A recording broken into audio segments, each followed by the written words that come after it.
Simple linear regression calculator দিয়ে কীভাবে তুলব, এক্স এবং ওয়াই এর ডাটা আর এগুলো বের করব। তাহলে ক্যালকুলেটর শিফট, আবার মোড তারপর রিগ্রেশন 2, লিনিয়ার 1 দেওয়ার পরে এখন আমার কাজ শেষ। এখন ডাটা তুলব এক্সের এবং ওয়াইয়ের। তাহলে এক্সের ডাটা 5, 100 m+। এইভাবে করে আমি প্রতিটা ডাটা তুলে নিব।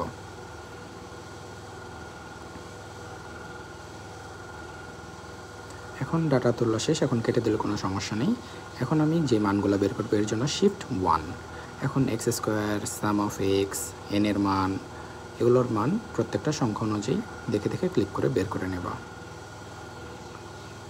পাশে যদি চাপ দিই সেই ক্ষেত্রে ওয়াই এর ডাটাগুলোও আসবে।